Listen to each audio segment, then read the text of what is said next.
So we're going to talk about how we can think clearly, how we can communicate with intention, and what does that really mean, because we all communicate, and how to lead with alignment. And the question is, aligned with what? And it is aligned with who you want to be and what you want your life to be all about. So you can't change what you can't see. So a lot of the time, people are very blindsided with themselves about, who they are, what they want. And sadly, today in our world, we are so bombarded with so many negative things that most people are very focused and very aware about the things they don't want, rather than starting to focus about the things that they do want. And part of that would be about who I want to be, how I want to lead, how I want to live, what kind of business I want, what kind of team I want, all of those kind of things. So if you're not being aware of that, and if you're not thinking about that, then it's not easy to see where you can change and what you can improve. So awareness is the foundation for all behavioral change, because awareness is that place where you just take a step back and take a pause and look at things as they are, not as we think they are, but as they are, then to ask ourselves a deeper question so that we can bring that awareness to ourselves. Pressure that we get, so when we are under stress and pressure, distorts perception, because your brain is geared and fixed and built to protect you at all times. It wants to preserve humanity, so it's there to protect you. So as a result of that, when it feels that it's under threat, it will change the perception and change the way we see and think and feel so that we can be safe. So we've got to become very aware of what's happening to us in a moment of stress. And clarity comes from seeing the actual problem, and that's what I said earlier, where we take a step back and see it for what it is rather than what we think it is, so not the reactive story. So let's talk about how the brain creates behavior again. You have a thought. Now you have lots of thoughts. You have maybe 120 to 160,000 thoughts a day. Some people say more, some people say less. But I think we can all agree that we have lots of thoughts per day. So what becomes interesting is, in that moment, in any particular moment, which thought that passes by do we make important? So you will make something important because of where you are, who you are, what's happening in your life right now, what is going on. And then that thought that is passing through is going to become an important thought that you're going to place some attention to. And remember that where you place your attention is where you place your energy. So that thought has a meaning that you have given it through life, and therefore that meaning will then create an emotion. It's almost like when you make it important, there straight away is a hooked on meaning and then a hooked on emotion to how I feel about this thing that I know. That will then in turn create a chemical substance in the brain. John Lavelle from the NLP world always called this brain juice.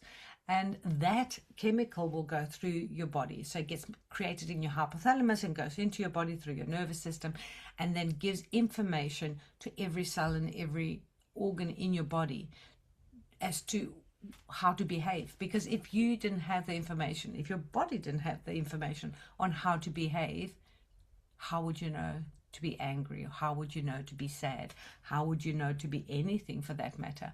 So it is really, really important to understand that that all comes from a cycle of thought, have a meaning, have an emotion, create a chemical, and out of that we have a behavior. And then it goes all over again. It goes round and round. And the whole idea of becoming very aware of ourselves is to be able to stop and come out of the reactive, automated, unconscious cycle and see things as they are, for what they are, and bring some logical sense to the nonsense that's going on in our minds. So let's talk about what pressure really does to somebody. So under pressure, you will see, just hold on. under pressure, you will see less, you won't see more. So what happens under pressure is that your body, your brain, goes into high beta brain waves. Now, what that says to your nervous system is that you're under attack, you're under danger. So remember, like what I said earlier, is that you will want to have, to preserve yourself. So your focus of what you see will start to narrow, because you have to become very, very focused at what you're looking for. You're looking out for the danger. It creates tunnel thinking, because it is, you're not looking big picture. So you'll find that a lot of people that are under stress can't see the trees, the wood for the trees, because they are so sort of here. They can't see how to problem solve. They can't come up with ideas and solutions. They can't be creative, because they can't open their minds. In that moment, the only thing that's important to the brain is, what do I do to keep myself safe? So it hijacks communication, again, because we can't think properly. All we can do is survive. And leaders often make the mistake of pressure for urgency. So when you've got pressure, that doesn't mean you have to rush through things. Sometimes pressure is an indication that this is something really important. And if anything, you need to take a step back and just let your nervous system calm down, so that you're able to see the right solutions. The real source of your reactions and where they're coming from. You're not reacting to situations, you're reacting to your interpretation. And this is again why we have to bring awareness up and get that pause and see things for what they are, rather than the way we interpret them. Because our interpretation again will be there to support safety.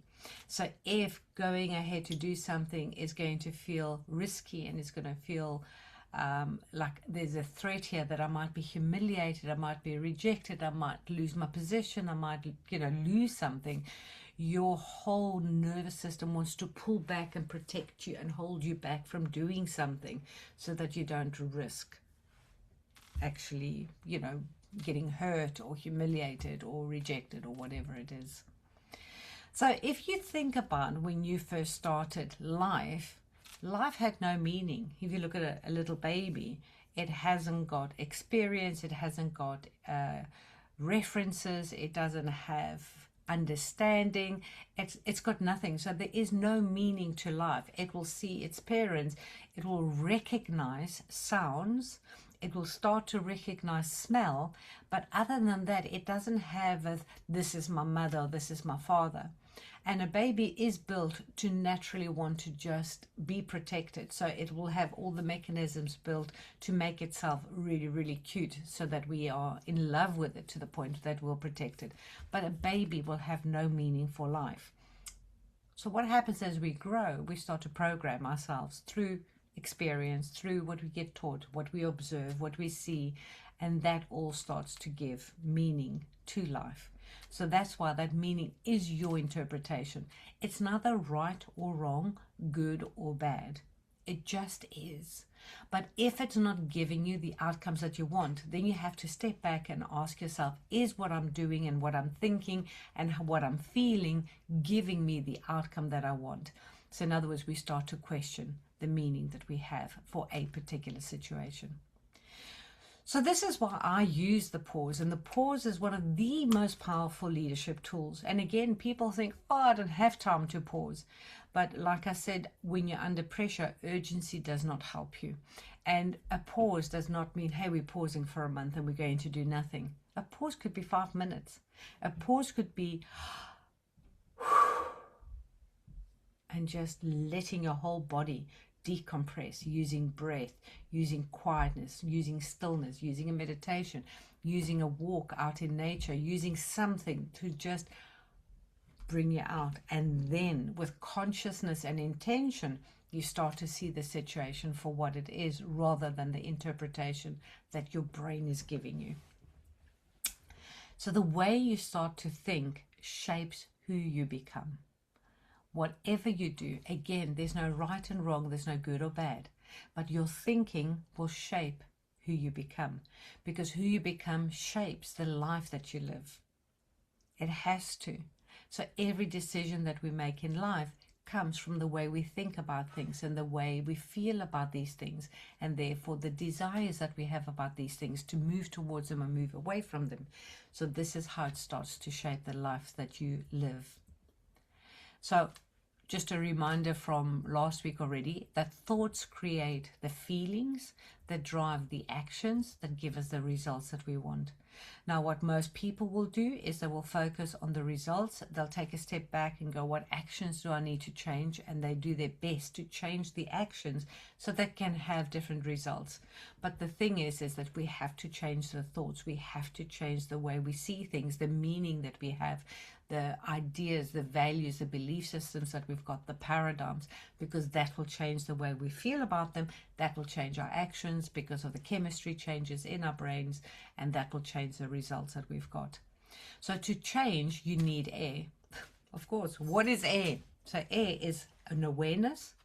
With the awareness, we interrupt the pattern that is not giving us the outcomes that we want, and then we rewire ourselves to what we want to do. So I use air on all my sessions, and I use it all the time with my clients, because that's what makes the change happen at all times. So, we might go from awareness to interrupt, and then before we can rewire, we go back into awareness, back into interrupt. Then we start rewiring. We might go back into awareness. So it's just something that just fluidly moves through all my sessions and all the work that I do with my clients.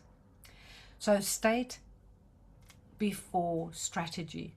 You cannot enter into a strategy if you haven't checked your state and make sure that your state is in the right place at the right time, that you have got the kind of state that you want, and that you are in a place, emotional place that you want, so that you can tackle what's going on.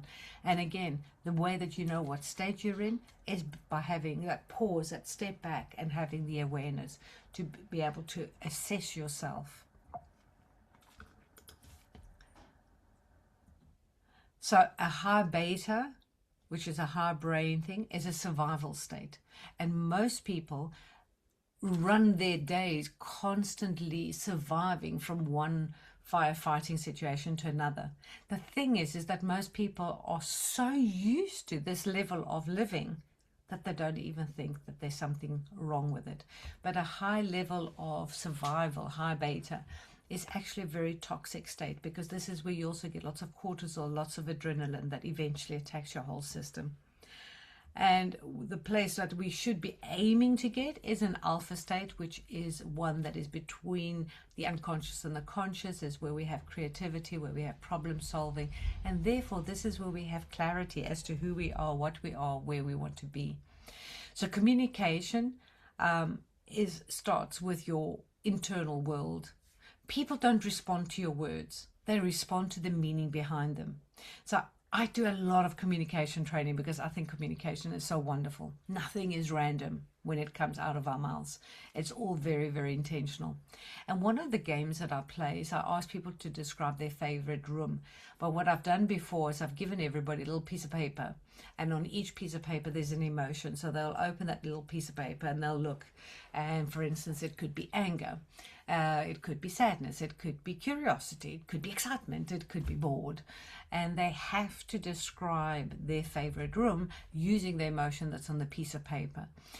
What is always so interesting in this exercise, and it still makes me giggle and laugh when I see it, never mind what it does to my students, is that people listen and hear the emotion more than what they hear about the bedroom or whatever the room was that they described. When we ask about what room did they describe, they went, oh, I don't know. I know there were curtains, but gosh, you were angry. Or my goodness, you were so sad. Because the emotion is what actually takes over. So the emotion comes out of the state, and this is why people don't respond to words. There's also been a lot of communication experiments done, and it's now clear that 60 to 80% of communication is your tone of your voice, which comes from your emotion, and your non-verbal expressions of your face. So only 20%, at most 40%, is the words that you use. And for most people, and again, something that I teach is that we don't speak very clearly or very cohesively and all that. So if you start saying that here's an abstract sentence and then the tone is wrong and the emotion is pushing some influence, it's no wonder people walk away from very important meetings having misunderstood what the message was. So leaders will influence presence, clarity, and intention, but not pressure. So they regulate before responding. So any good leader will regulate themselves before responding, because if you don't regulate, you are reacting. You're just, it's a game of tennis. There goes the ball, it comes back again. So you will have to regulate if you want to have a very productive, good communication, meeting, conversation. They communicate with intention. So again, they have to think about what outcome they want. So they cannot go to a meeting, to a board meeting or one-to-one meeting, whatever the meeting is, without being very, very clear about what the intention of the meeting is and what outcome they want. I have facilitated so many times in meetings where people get lost in the meeting and they start talking about other things and other things and other things and forget what the real thing was that they came to communicate with and the outcomes that they want. And I have to bring them back and go, can we just park that for now and can we just carry on with this? And they're going, oh yeah. So it's a very easy thing to lose thread. But when we are very, very clear about what the intention of our meeting is, then it's easier to stay on track rather than to get lost. And they create a psychological safety.